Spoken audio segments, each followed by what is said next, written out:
Paleo Hackers, welcome back to our video podcast. With me today, I'm super excited on the other end, Dr. Perlmutter, author of the 2 New York Times best-selling books, Brain Maker and Grain Brain, medical advisor to Dr. Oz, and board-certified neurologist. Dr. Perlmutter, great to have you here. Really excited about this Clark, I am delighted to be here on Paleo Hacks. Thank you. So we did this intro before, and then we kind of had a technical difficulty. But the question I wanted to ask you straight off the bat, basically the New York Times bestseller list is a good indication of kind of what the public is interested in. And it used to be they were interested in books that told you to get on a treadmill to lose weight and cut calorie restrictions and eat your whole grains. Now we've seen the shift to more of a holistic approach and stuff as what you do as well. So I'm just curious, in the time you've been doing these books and in this field and researching it, how have you kind of seen the public's response to what you do shift? It's a really good question, and I was actually, oddly enough, thinking about that this morning, that there has been, we were way out there at one point when our mainstream colleagues really rejected what we were doing, and the whole notion that I, as a neurologist, would be paying attention with my patients to things like lifestyle choices, including diet and exercise, was really difficult for them to deal with. Years ago, 20 years ago, I was in a very mainstream neurology practice, and all we did basically was diagnose and say adios, meaning we would make diagnoses with our patients, and that was about as good as it got. So the literature that relates lifestyle choices, including diet and exercise and sleep and stress management, etc., that relates that information to brain health has been around for quite some time. And I think, what I've done is really been able to collate that information, bring it together, and that's what my books have all been about. And clearly they've been widely accepted. Grain Brain is in 27 countries now. So, I get copies of Grain Brain sent to me, and I don't know what the language is anymore. I have to ask the publisher, what is this language? I got Czech, Brazil, Portuguese, and Swedish just this week. But so I think that what we're seeing with the general public is a real shift towards a sense of wanting to become empowered. And empowerment is basically having knowledge. And, my mission has been to provide that knowledge. The word doctor doesn't mean healer, it means teacher.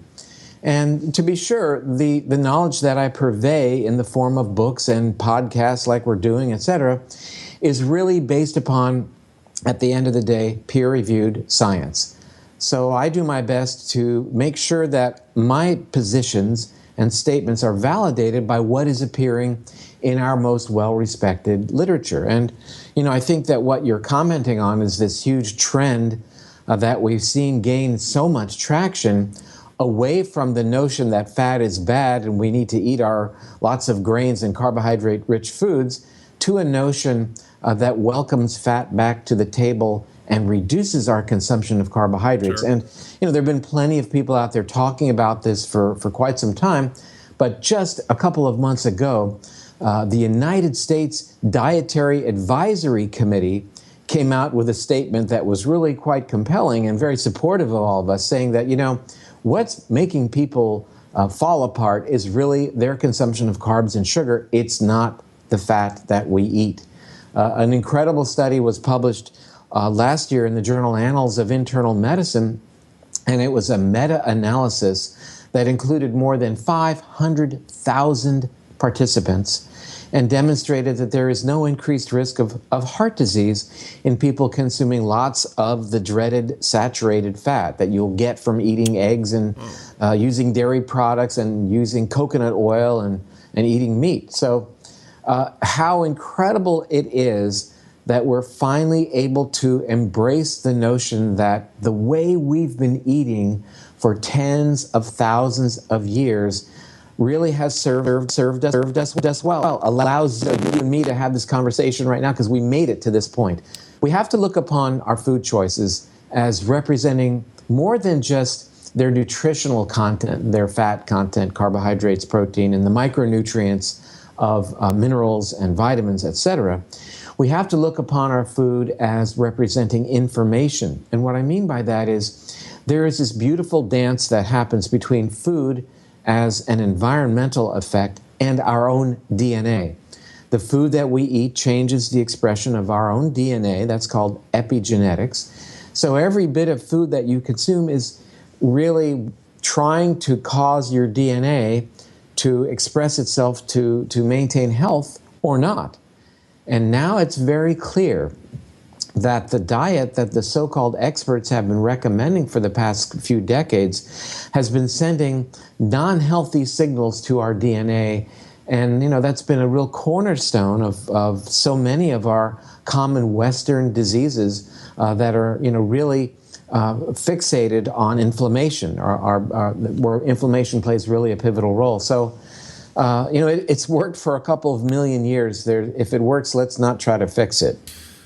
Reinvent the wheel. You touched on a lot of stuff in that, and I want to get to it. Of course, this show, we're going to probably touch on the brain and then eventually get to the gut and some really solid how-tos for the people listening at home that they can start applying and use this information in their everyday life. So I'm in Barnes & Noble, and I pick up Grain Brain, and I see the loaf of bread in the shape of the brain, and I'm wondering what the heck's this book about, and I start going through it. What sort of information would I find in there? What's the book really about? Well, the book is really predicated on the notion that food matters. Who knew? And right off the bat, that challenges mainstream medicine, because we as physicians do not really, in general, have any training in nutrition. Nor do we really validate the importance of nutrition in terms of human health. And the real guts of Grain Brain focus on the role of diet as they relate to brain health. We live in a country of 5.4 million of us with a diagnosis of Alzheimer's, and that's a situation for which there is no treatment, there is no cure. And yet, we know that lifestyle choices have a huge role to play in determining who gets Alzheimer's, who gets autism, who gets things like multiple sclerosis and other degenerative conditions that are preventable. So the real purpose of Grain Brain is to focus on the notion that our choices play a pivotal role in determining the health of the brain. Who knew? And, the criticisms of that have been that no, we should just focus on developing really great drugs to treat these problems. And I said that doesn't work for me. Maybe that works for other people, doesn't work for me. Yeah. So the real tenets of Grain Brain are that sugar and other simple carbohydrates, by raising blood sugar, are toxic to the brain. And that a surefire way of increasing your consumption of high carbohydrate foods is to have a diet that's focused on grain, whether it is whole grain or refined grain.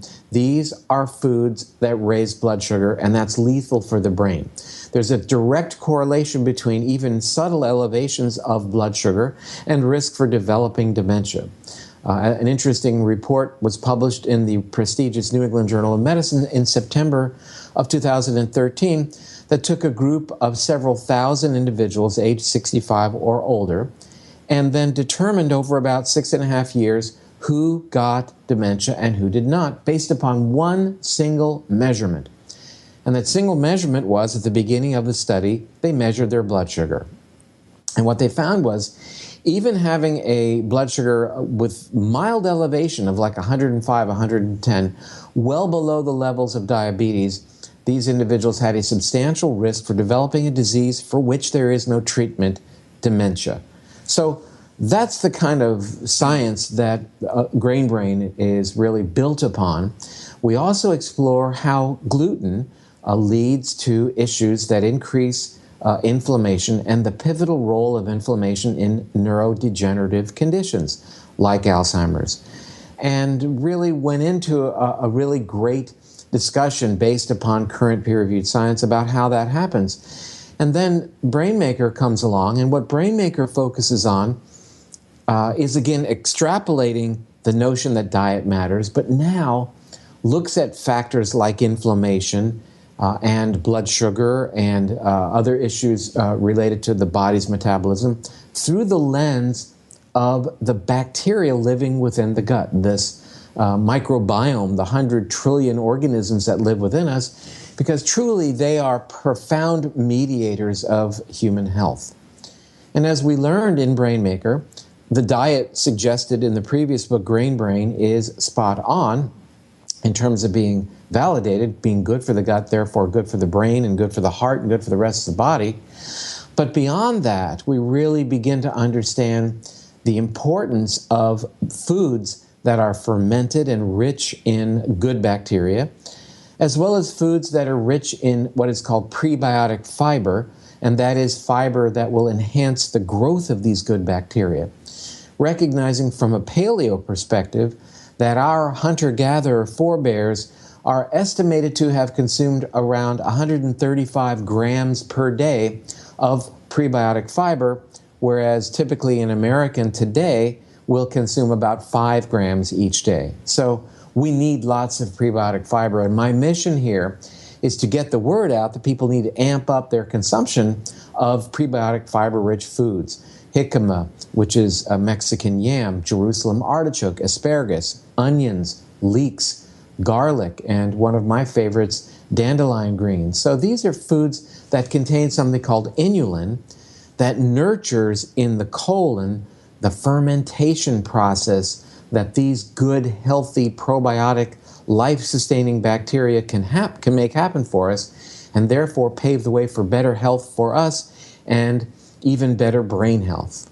I want to talk about food consumption. So I know, based on what I learned in university and just anatomy and physiology classes, learning about the brain and neurology and everything, they would always say, glucose, it's the only source your brain can run on. It's the only source your brain can run on. And then they would then say, that's why you need to consume sugars and carbs, and you need it for your brain food.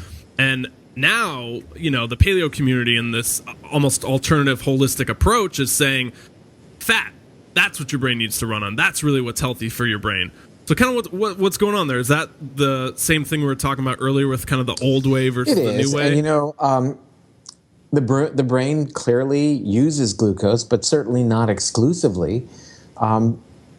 It's certainly a question I get frequently, and that is, you've got to have glucose in your system because the brain is desperate for glucose. Well, it's just patently wrong.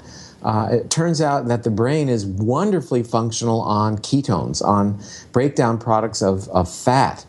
And, I'll digress for a moment. There's even a medical food that people can buy because it's been shown to be slightly effective in Alzheimer's patients that really amps up the availability of specific fats for the brain to burn, called beta-hydroxybutyrate. That's the chemical. That's not the name of the product. You can do exactly the same by drinking MCT oil, medium-chain triglyceride oil, or even just taking a tablespoon or two each day of coconut oil. And you enhance the body's ability to burn fat and to become slightly ketotic or in ketosis when you've cut your carbs. So that notion is really interesting but doesn't hold water. Gary Taubes has written a book called Why We Get Fat and What to Do About It, and makes a really interesting statement in that book, and he says, as a matter of fact, mild ketosis is probably the condition that humans have been in since we began walking this planet. So we never had carbs. Where would we have carbs until the past few hundred years to any significant degree?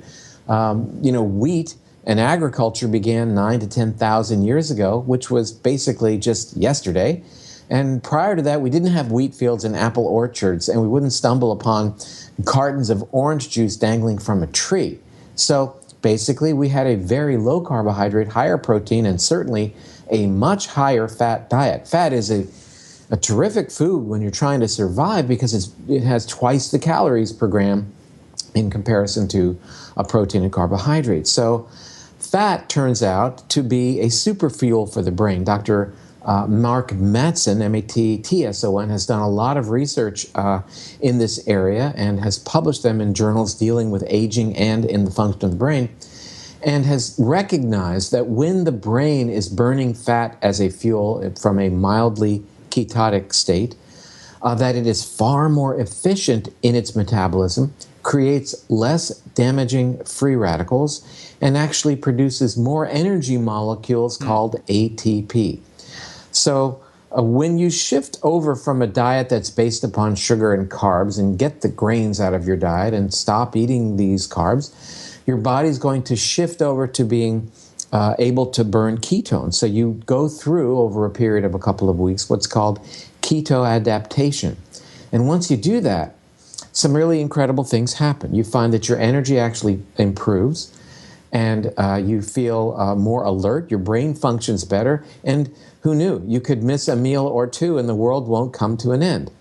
When you are cycling your blood sugars day in and day out because your diet is based upon pounding carbohydrates, you start your day with a short stack of whatever they are, pancakes, and you pour some syrup all over that, and then maybe have a croissant on the side or a bagel.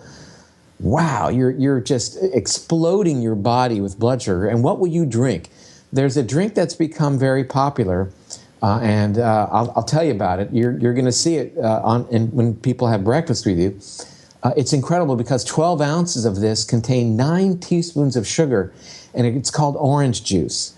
And it's amazing. So you have your short stack, your croissant, a glass of OJ, and your body is exploding with sugars and carbs. And what happens is that your blood sugar skyrockets. And when that happens, of course, your pancreas secretes a surge of insulin. And when that happens, then your blood sugar in the next couple of hours will plummet. And that's a signal to your brain to seek out calories, because your brain at that point is still burning sugar. So by mid-morning, you are seeking carb calories because you need a fix. It's like coming down off of heroin or something. You need a fix, and you're breaking open the vending machine or hitting the coffee machine because you need to be picked up. And, that is in contrast to how we've been for hundreds of thousands of years. We've sought out sources of fuel for our bodies and for our brains that have allowed us to burn fuel like a candle, a slow burn as opposed to throwing gasoline on the flame, that allows us to continue to hunt the prey and continue to find the food. So, the notion of having to have 3 meals a day, I don't know who invented that, but I can assure you, for more than 95% of our history, we didn't have, our hunter-gatherer forebears aren't going to stop in the middle of pursuing their prey because it's lunchtime and they're on break. So, but yet people need their mid-morning breaks and their lunch breaks, their mid-afternoon snack, because they're cycling through their blood sugar and having, these insulin surges that ultimately will pave the way for the body to finally say, you know what? I am tired of having insulin ring the doorbell day in and day out. And what the body starts doing is not answering the door. And what that means is the body becomes resistant to insulin ringing the doorbell. And insulin resistance then paves the way for the blood sugar to get higher and higher, because no longer are the cells responding to insulin and blood sugar starts to rise. And what happens then is the insulin signals have to get higher and higher coming out of the pancreas so that you'll still answer the doorbell. And what we see in our patients is we measure their fasting blood insulin levels, not just their sugar levels, but their insulin levels. And though their blood sugars may remain normal, when the insulin level starts to rise, it's the harbinger of problems, because now they're developing insulin sensitivity. That paves the way for them to become type 2 diabetic. And why that's really relevant for me as a brain specialist is because type 2 diabetes is associated with doubling the risk of that disease called Alzheimer's, a disease for which there is no treatment. So what I'm hearing then is when you are able to rid yourself of that blood sugar roller coaster that's spiking and then plummeting, spiking and plummeting, and that causes you to get those sugar cravings or to eat the Ben & Jerry's or the chocolate cheesecake or whatever, that low blood sugar where you just have to have something, otherwise you're going to, punch someone in the face. Not only are you able to kind of regulate your body in terms of like weight management or just overall feeling, but your mood definitely improves and you no longer have those intense feelings that you can't control. Well, that's right. And now the exciting news is that the gut bacteria are playing a very important role in regulating our appetite, in regulating our mood. And we culture within us the right gut bacteria by keeping them away from simple sugars and simple carbohydrates. So that is, a bit revolutionary information. 90% of all of the peer-reviewed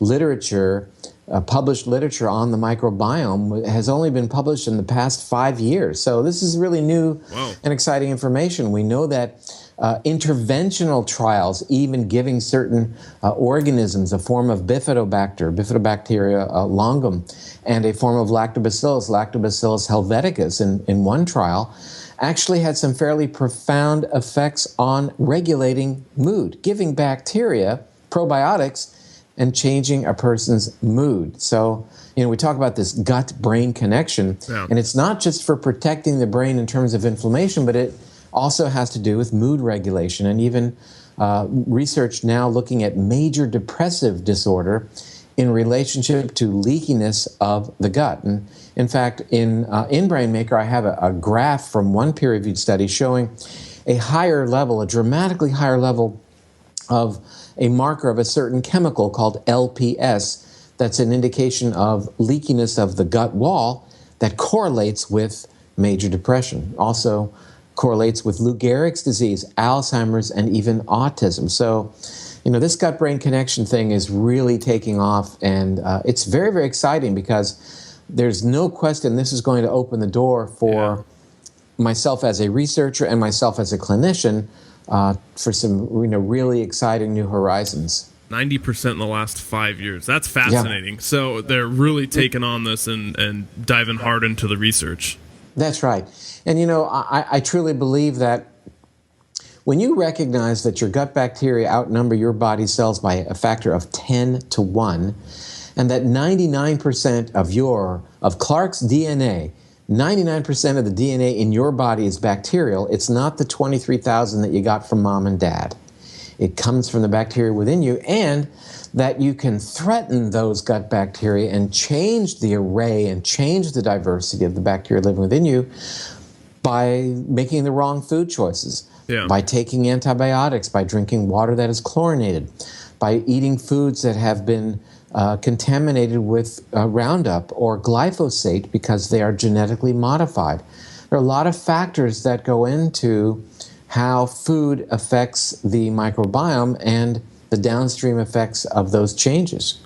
Let's talk about those 100 trillion bacteria we got down there, or just all over us for that matter.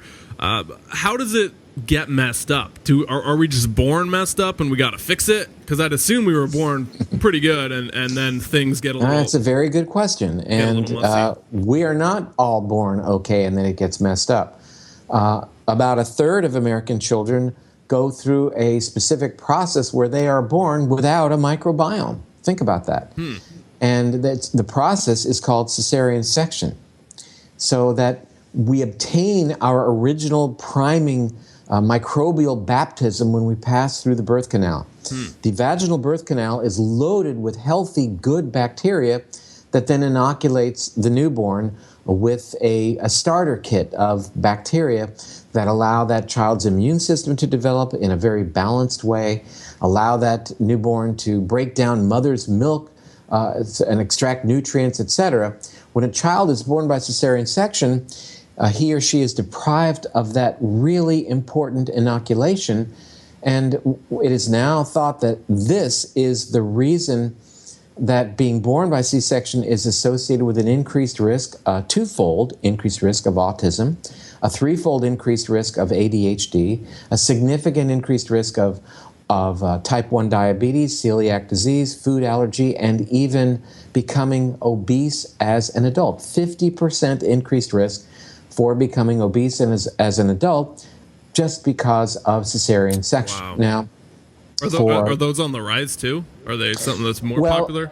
They're right now leveled off at 33% of all births in America, which is breathtaking. It's hard to imagine that 33%, one-third of all births in America are complicated enough to require that procedure. Now, to be clear and to be fair, there is a time and a place where a C-section is life-saving for mother or baby. It's really important that we emphasize that there is a time and a place. It's a great procedure. But it's hard to imagine that a third of all births in America are complicated enough that they require a C-section, because there are lifelong consequences in terms of that baby's health for the rest of his or her life that are imparted by that procedure.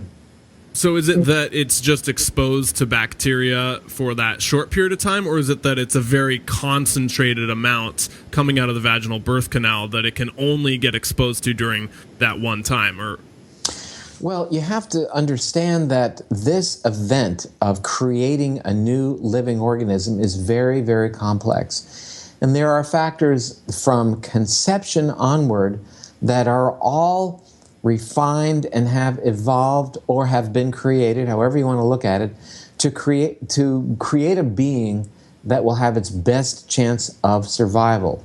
So this transfer of material, of information, if you will, this horizontal transfer of information that takes place when a baby is born by giving this child genetic material. Basically, you have to think of it that way, that you're giving this child thousands and thousands of genes, tens of thousands, hundreds of thousands of bits of DNA that he or she won't get if he or she is born by C-section.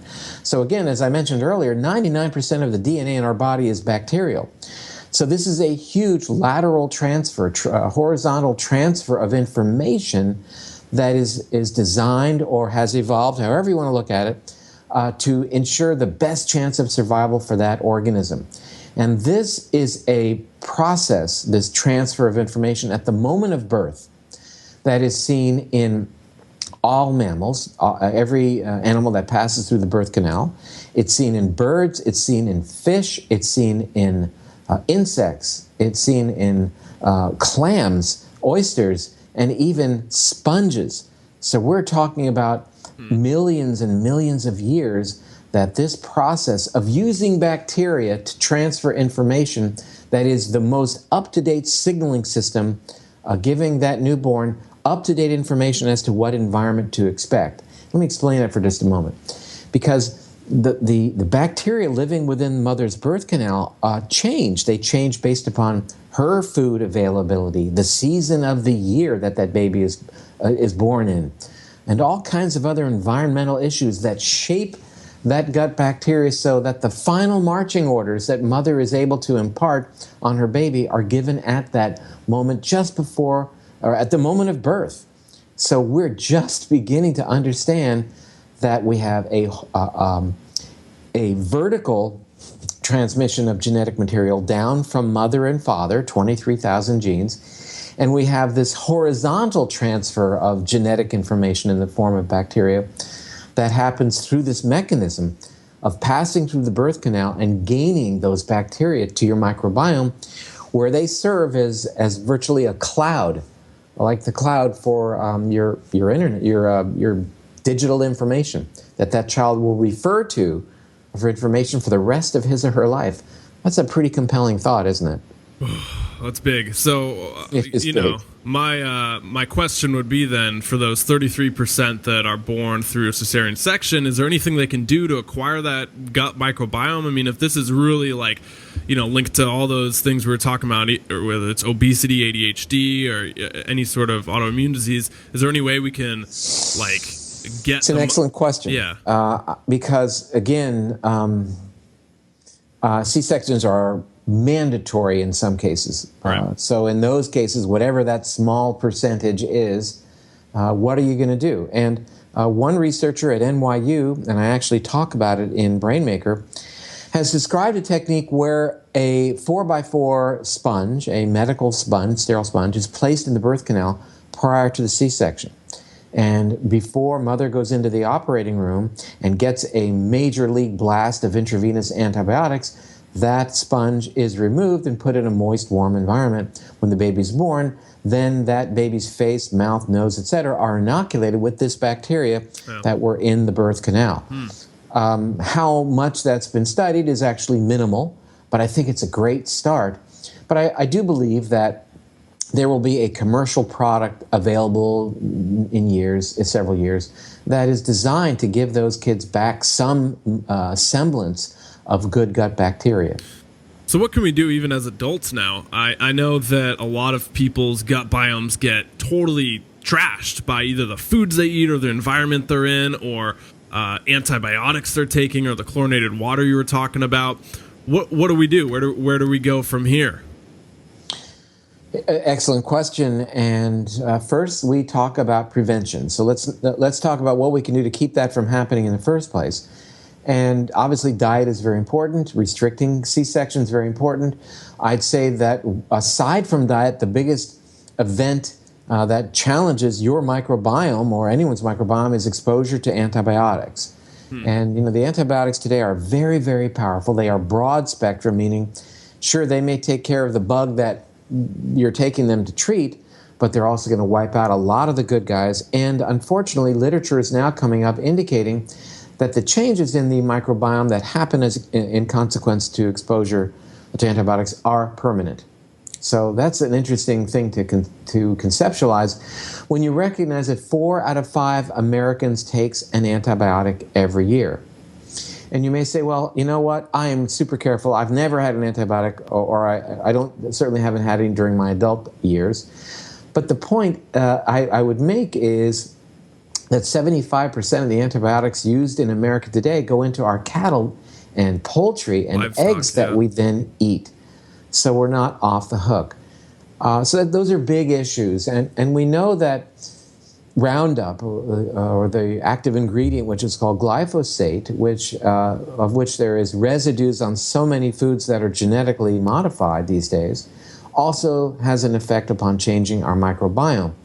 So, before we get to, well, then what do you do to fix it? I really want to emphasize those points, because you need to care for your microbiome, because your microbiome, your gut bacteria, are fundamentally involved in every aspect of your physiology that keeps you healthy and functional. So it's kind of like saying you got to prevent it. You can't just go to the supplements and the probiotics and all that stuff. That's right. You got to constantly those things do are this. important, but well said. That's why I led off with that. Yeah. So keep that in mind. We call these bacteria that live within us commensals, meaning co means with and mensa means eat. Basically, that means they eat with us. They eat what we eat. And when you realize that, you begin to understand that, they say when a woman is pregnant, she has to be careful what she's eating because she's eating for two.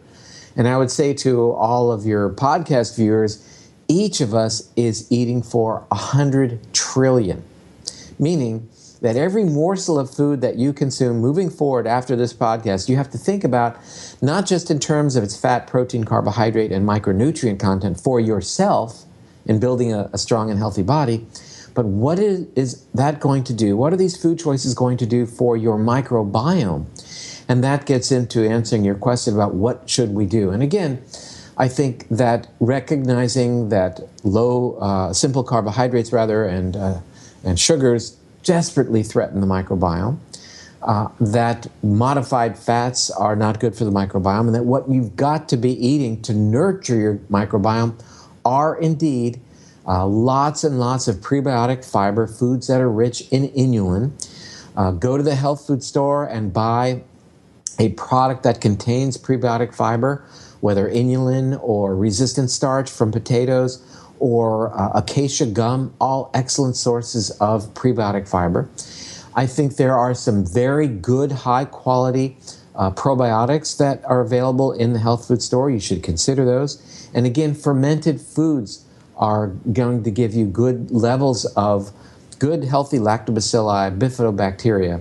Not the entire array that you need, but at least these are good ways to get started. These, again, are the foods like the kimchi, kombucha, sauerkraut, fermented vegetables, so many good fermented foods. But It all begins with our food choices, and that's what really got us into this mess. And, the status quo of the foods that people are consuming in Western cultures, I think, is responsible for our maladies in terms of degenerative diseases, not just because of their nutritional content, but because of how they're changing this microbiome.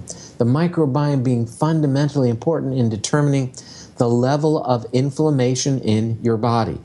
Why is that important?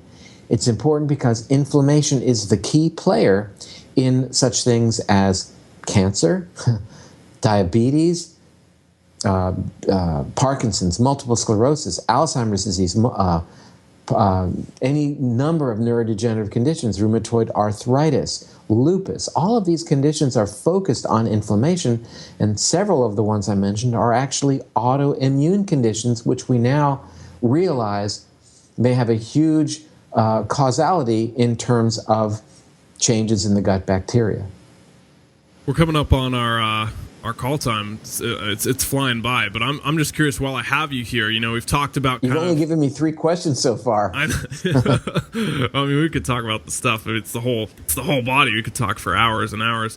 I'm just curious, we were talking about developing research, and you're clearly immersed in the stuff and probably read more than all of our listeners combined. So what are you most excited about that's going on right now, either in the medical field or with brain research or gut research? What's really getting you excited?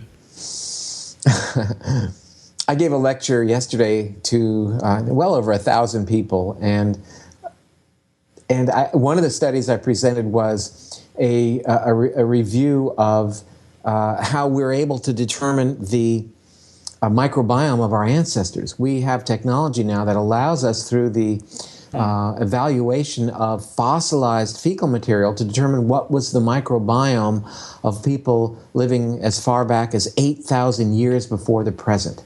Think about that. And I said, God, isn't this exciting? And I realized what I was saying to the audience was, I'm really excited about research dealing with fossilized feces. Yeah, so you asked me what makes me excited, and the audience got a real kick out of that. I said, can you imagine? That's what I'm excited about. But what I'm excited about really is you have to take a step back and realize I've been a neurologist for 30 years, and I've had very few tools. And I am so excited that this new research looking at the microbiome is going to give me tools to help people, to treat people in ways that we never fathomed. Let me give you an example. I had a child come to see me last year with autism, and the story was really quite interesting. His mother, during her 3rd trimester of pregnancy, was forced to take antibiotics for the entire 3rd trimester because of a persistent urinary tract infection. And this child had really aggressive pneumonia twice and was treated with antibiotics. So we knew that his microbiome wasn't probably in the best shape. So he was flagrantly autistic. And I discussed with his mother the emerging literature that shows that there's a strong correlation between changes in the gut bacteria and autism. There's almost a fingerprint of the gut microbiome that correlates with autism. And we discussed the literature, the work of a Dr. Derek McFabe up at the University of Ontario, Western Ontario. And I said, what we need to do for your son is figure out a way to reprogram his gut bacteria. And she said, well, what do you have in mind? I said, so let's start off with oral probiotics. We then moved on to giving those probiotics by enema.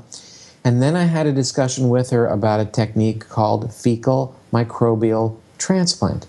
And that basically means taking the fecal material with the bacteria from a healthy person and instilling it into the colon, into the intestines of her son. That's pretty mind-blowing for a neurologist to be having a discussion with a mother of a child with autism. She thought that was a terrific idea. And he underwent 6 of these procedures at another facility, not at my office. I don't perform FMT or fecal transplant. And then I was in Germany giving a lecture, or about to give a lecture, and I get a text from her. And in that text was a video of her son speaking to her. and it took my breath away. And then she sent me another video of him having a discussion about what he was going to do later that afternoon, visit a friend, go out to lunch. This was a child who had no ability to interact socially, who had virtually no communication skills, and a brain disorder that was treated really effectively by undergoing fecal microbial transplant. Now, was I thinking outside the box? Yeah, sure, but that's just the way it's going to be. This isn't my first rodeo, and I understand there will be criticism. But that said, two things. First, University of Arizona has now just finished recruiting a large number of autistic children to perform a technique called fecal microbial transplant to see what it does for them based upon the literature that shows that there are significant changes in the gut bacteria in autistic children. That's number one. And number two, look at these results. Look at what happened in this case, this N of 1 that I decided, based upon current science, might benefit from this. His mother wants the word to get out, and she gave me permission to post that video of her child and his story. And I have it on my website, which is drperlmutter.com, drperlmutter.com, a video and an explanation, a story about this child, as well as a man with multiple sclerosis, another inflammatory autoimmune condition that was treated at a clinic in England undergoing fecal transplant and regained the ability to walk without a cane. And his story and video I put on my website. And I was not the first person to treat MS doing that procedure. I didn't do the procedure, but I hooked them up with a clinic in Europe. Sure. So this is what excites me. It really excites me because look at the tools that we are now able to embrace that don't involve directly targeting the brain, that are targeting the gut, and the brain is looked upon as being the downstream effect. So I am pumped up about brain science as you and I have this discussion because of the doors that are now opening up for me in terms of leveraging this incredible information to allow patients benefit where they didn't have it before.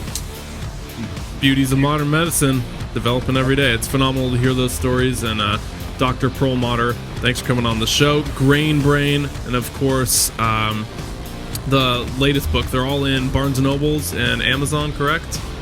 Oh, that's right. They're on Amazon, Barnes & Noble, and health food stores around the country. Brainmaker is the other title. Okay, awesome. Well, thanks for coming on. Really appreciate your time. Thank you, Clark. Have a great day.